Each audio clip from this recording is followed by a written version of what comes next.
monsieur, bonsoir. Attention, prudence dans les prochaines heures sur une bonne partie des régions du nord-ouest avec l'arrivée de cette tempête. On voit que ça va très vite. Alors déjà aujourd'hui, on avait certes les restes d'une précédente perturbation qui nous a apporté de la pluie, mais on voit surtout celle qui arrive très rapidement sur la Bretagne. Voici la vigilance. Alors, vigilance rouge pour le Finistère, les Côtes-d'Armor et le département de la Manche à cause de vents extrêmement violents. On va en parler en détail. Vous voyez cette vigilance jusqu'en Île-de-France, jusqu'au Nord-Pas-de-Calais et en descendant jusqu'à la Vendée. Ça, ce sont pour les vents violents. Risque aussi de fortes précipitations sur les 3 départements bretons, les plus à l'ouest. Et puis, vous le voyez, vagues de submersion sur toute la façade de la Manche, de l'Atlantique, une partie de la Méditerranée. Ça sera pour demain après-midi, avec aussi sur le sud de la Corse de fortes intempéries, donc beaucoup de pluie, des orages et des risques de vagues de submersion.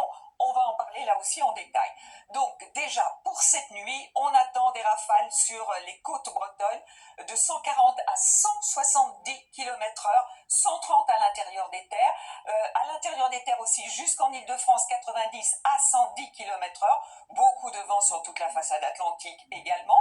Alors pour demain matin, ça n'est pas terminé parce que on va encore avoir de fortes rafales de vent près de la Manche, notamment sur le Cotentin, sur la côte d'Opale. Et puis la perturbation va se décaler des Pyrénées jusqu'aux frontières de l'Est avec de la pluie, avec du vent. Dans l'après-midi, elle va glisser jusqu'à la Méditerranée, d'où ces pluies orageuses, ces risques de vagues de submersion et de fortes pluies aussi sur une partie de la Corse avec du vent. Et puis sur les côtes de la Manche, certes le vent faiblit, mais il souffle toujours, avec une tranche un petit peu plus agréable tout de même au nord de la Loire. À remarquer aussi beaucoup de vent sur le sud des côtes atlantiques. Voici les températures matinales. Alors on partira de 8 degrés pour aller jusqu'à 16 degrés pour Marseille, mais dans l'après-midi les températures dégringolent, c'est frais sur les régions du nord, du sud-ouest, 24 degrés tout de même du côté de Bastia. Alors pour la suite, à savoir pour la journée de vendredi, bien sûr le nord ce sera plus calme, mais beaucoup d'averses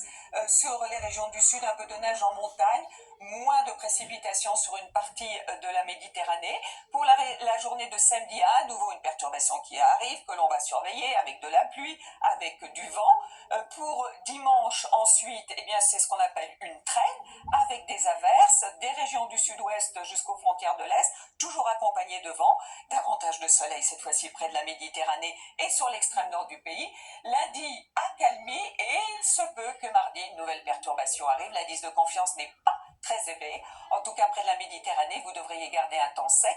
Et mercredi, sur l'extrême nord, sans doute, des averses. On reparle bien sûr de cette tempête dans le journal de Julien Arnaud. À tout de suite.